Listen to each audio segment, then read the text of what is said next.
porque además de eso, hoy el presidente López Obrador respondió a una situación muy interesante sobre sus declaraciones de ayer en cuanto a la ministra presidenta de la Suprema Corte, disculpe usted, de la Suprema Corte, Norma Piña. Ayer el presidente López Obrador dio a conocer que desde que está la ministra Piña como presidenta, han ocurrido una serie de irregularidades y los delincuentes han sido liberados. Hoy, igualmente, nuestra compañera corresponsal de Contralínea, la periodista Nancy Flores, le plantea al presidente que, pues, en efecto, a partir de que la ministra Norma Piña asume como presidenta, ha habido un solapamiento de impartidores de justicia corruptos. Dice Nancy, y es la verdad, lo plantea con esta investigación, que se ha estado liberando a delincuentes de cuello blanco o a los delincuentes comunes, sin ningún problema, y cuestionó si podrían dar a conocer en la conferencia de prensa mañanera a los juzgadores corruptos para ver hasta dónde llega esa corrupción. Disculpe usted que sea pleonásmico y que sea reiterativo, pero tiene que plantearse de esa forma. Antes de que escuchemos la respuesta que le da el presidente López Obrador a Nancy, una respuesta muy fuerte y contundente, yo quiero platicar con usted algo que hemos venido planteando aquí en Sin Censura desde hace tiempo. ¿Qué hacer con el Poder Judicial? Ayer yo le comentaba que con mucha insatisfacción veo que es un caso muy difícil, que los mexicanos y mexicanas estamos entre la espada y la pared frente a ese Poder Judicial. En primer lugar, porque el presidente López Obrador dice que ese poder se tiene que restablecer, regenerar, reformar desde adentro. Y esa situación es como si de pronto le pregunta a un ladrón, oye, ¿quieres dejar de ser ladrón y regresar lo que te robaste? Pues muy pocos dirán que sí, ¿no? En segundo lugar, bajo la premisa de que a lo mejor podríamos deshacernos y despedir a todos esos impartidores de justicia, ministerios públicos, hacer una limpia, pues, ¿no? Fiscales, una limpia en el Poder Judicial. Yo le ponía sobre la mesa, imagínense a dónde se van a ir, ¿no? Si de pronto ayudaron a los delincuentes y se quedan sin chamba, pues a dónde se van a ir estos cuates, ¿no? Qué miedo, ¿no? Qué miedo que hayan tenido poder en ese entonces y no lo tengan ahora. Es por eso que hay que ver la forma, nosotros como ciudadanía, de enfrentar a ese Poder Judicial. Mi propuesta, así como la plantea la misma Nancy, es fiscalizarle, es estar muy, muy pendiente siempre de las determinaciones en procesos, en determinaciones de la Suprema Corte, del Tribunal Electoral, de los tribunales administrativos, es estar siempre pendientes. Ya los están transmitiendo ahora en vivo en sus redes sociales. Pues estemos pendientes. Nosotros intentaremos presentarle a usted lo más que podamos, pero usted fiscalícelos. Conozca el nombre de sus jueces, ministros y magistrados. Revise quién determina qué y sepa quién es corrupto y quién no. Y mientras tanto, creo que eso es lo único que podemos hacer, ¿no? Exhibirlos, que el pueblo sepa que son unos corruptazos. Y es lo que le solicitaba Nancy Flores al presidente López Obrador, que al menos se les exhiba ahí en la mañanera. Esto fue lo que respondió el presidente.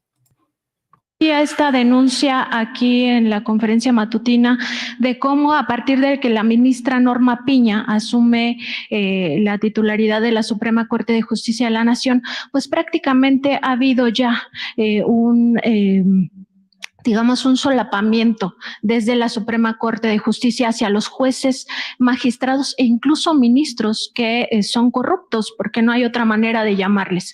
Y en ese sentido, pues ya las evidencias de esta corrupción han quedado expuestas, se están prácticamente liberando no solo las cuentas bancarias de delincuentes de cuello blanco, sino a los propios delincuentes de cuello blanco se les está dejando en la calle, a pesar de todo el trabajo que ha costado, pues meterlos en en la cárcel. Todos sabemos que estos son traficantes de influencias y que ha sido muy difícil lograr que caigan en la cárcel.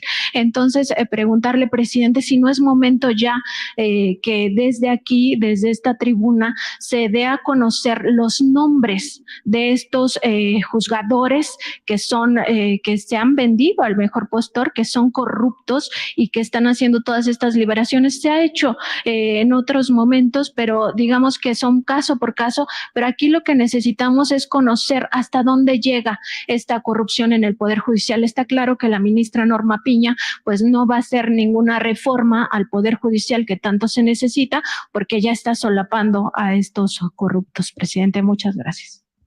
Bueno, hay que respetar la independencia del Poder Judicial y esperar a que se lleve a cabo una reforma en el Poder Judicial en beneficio de todos y con apego a la impartición de justicia pronta, expedita, verdadera. Entonces, tiene que llevarse a cabo una reforma.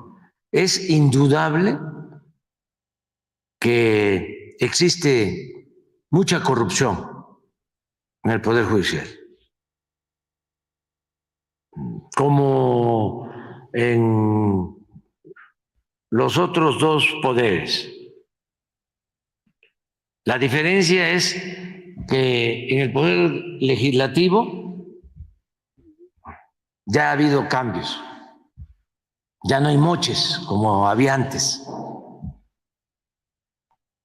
de que incluso hasta le daban dinero a cada diputado por los votos. Eso no hace falta presentar pruebas, es de dominio público. Aquí podrían venir legisladores a narrarnos cuánto les daban y por qué motivo. Bueno, de manera sencilla, hemos hablado de que durante 3 años consecutivos, estando Carstens en Hacienda, aprobaron los diputados de ese entonces el presupuesto público por unanimidad. ¿Cómo lo hicieron?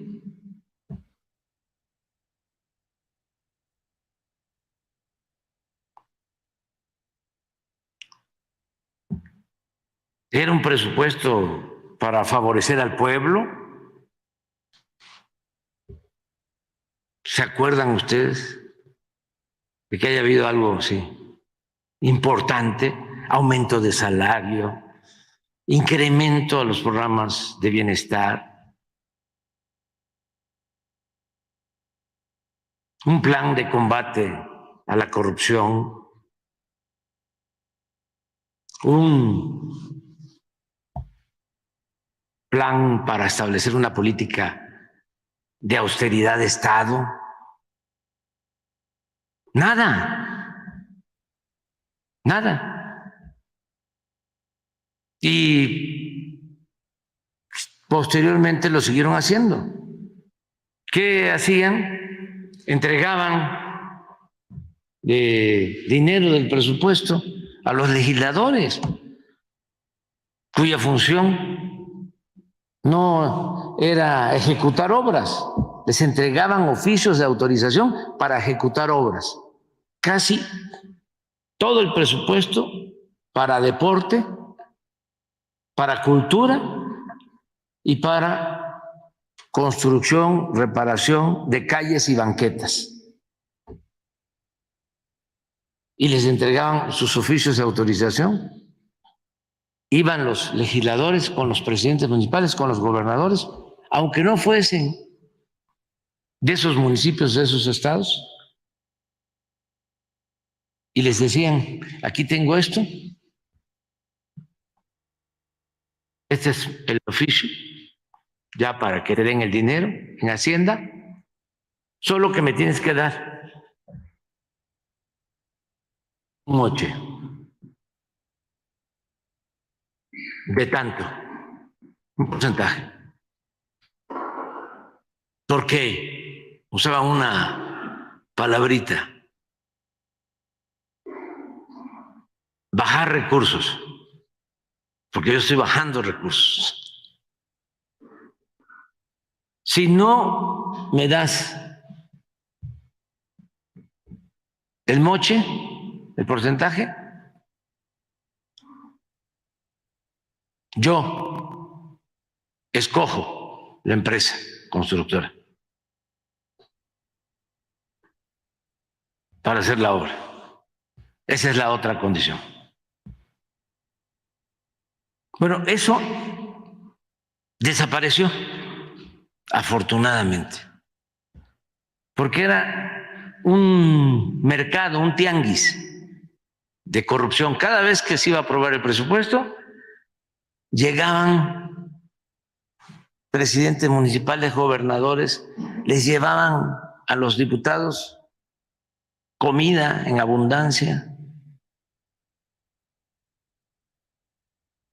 Y ahí se hacían todos los enjuagues.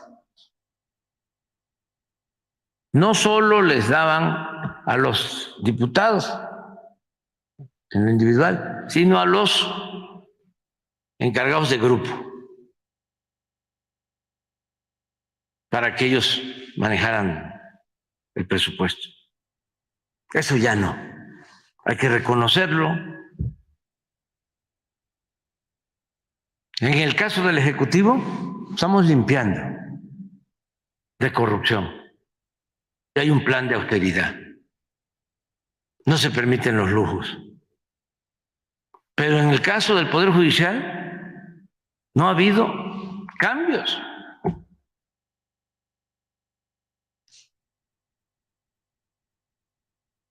Al contrario,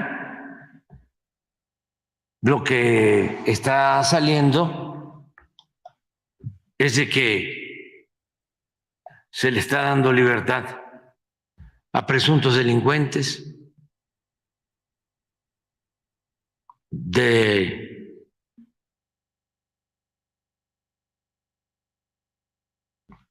la delincuencia llamada organizada o delincuentes comunes y de la delincuencia de cuello blanco.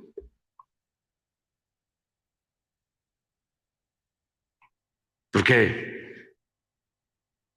son dos fuentes de corrupción, lo que tiene que ver con el narcotráfico y lo que tiene que ver con el robo en los gobiernos.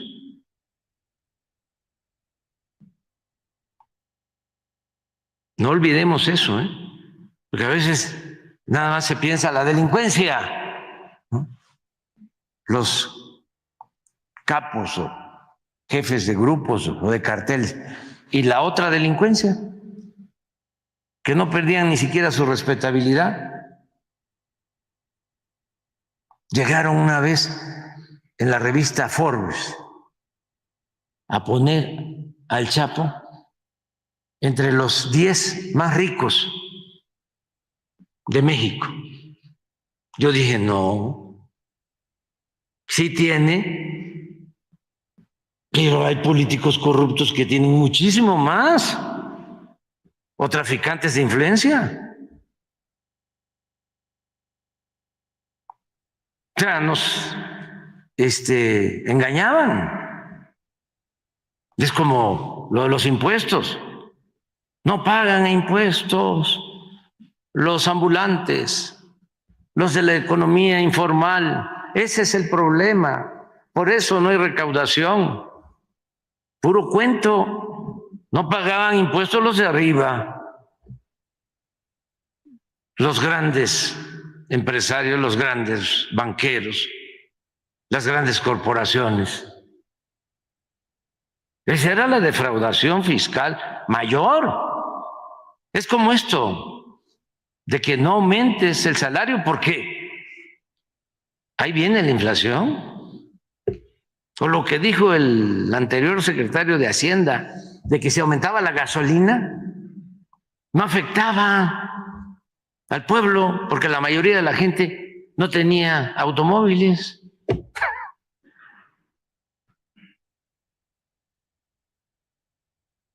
Bueno, entonces, el Poder Judicial necesita una reforma. Yo no voy a poder hacerlo.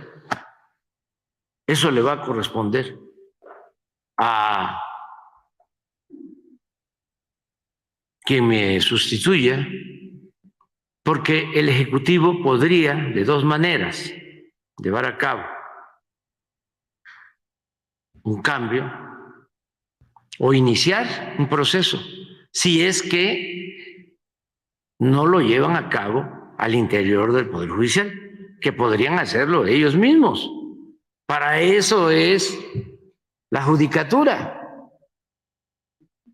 Es una institución del Poder Judicial para vigilar el recto proceder de jueces, de magistrados, de ministros. Nada más que esa institución no hace nada. Está ahí de florero, de adorno. ¿Qué juez ha sido juzgado? Deben de ser como 2,000, 1,500, 2,000 jueces. ¿Qué magistrados? No. Entonces, si no se lleva a cabo la reforma al interior, hay que seguir haciendo la denuncia. ¿Y por qué pienso que el Ejecutivo podría ayudar? Primero, porque puede mandar una iniciativa al Congreso. Yo espero que el próximo presidente, sea hombre o mujer, tenga mayoría en el Congreso, cuente con la mayoría en el Congreso, que su movimiento, su partido cuente con la mayoría en el Congreso. Y no simple, como ahora, sino 2/3 partes, para que puedan llevar a cabo reformas constitucionales. Si no, ahí está la mafia bloqueando. Así es lo que le hemos dicho aquí en Sin Censura, ¿no? Y otra vez, totalmente de acuerdo con eso. Vote por quien usted quiera, obviamente, ¿no? Pero acuérdese que en 2024 no solamente se va a elegir un nuevo presidente o presidenta, se va a restablecer absolutamente al poder legislativo. Vamos a tener nuevos diputados y diputadas, senadores y senadoras, obviamente presidentes municipales, gobernadores aquí y allá, ¿no? Pero en lo específico y en lo que respecta a las reformas, al actuar de otros poderes, a la forma en la que nosotros como mexicanos podemos enfrentar este tipo de impunidades y de injusticias, es con nuestro voto y es diciéndole a esos diputados y senadores que nos traicionaron, que votaron en contra del pueblo de México, a favor de las empresas extranjeras, a favor de los intereses de las esferas del poder, a favor de la corrupción y etcétera. Cuando toquen a nuestra puerta, podemos decirles, váyanse directito a la chingada. Así de sencillo. Y podemos esperar que un partido que busque lo que el pueblo determine como un plan B a la reforma electoral, como una reforma judicial, no un plan B, perdón, una reforma electoral en lo general, una reforma judicial, pues pueda establecerse con 2/3 de ese Congreso para que se consolide una reforma constitucional. El cambio está en usted, que nos ve, que nos escuche. Insisto, pareciera que ya todo se ganó en cuanto a la izquierda en México y que el partido del presidente se va a llevar todo. Pues sí, pareciera, pero hay que votar, hay que salir a votar y hay que demostrarlo con nuestro voto. Le pido al equipo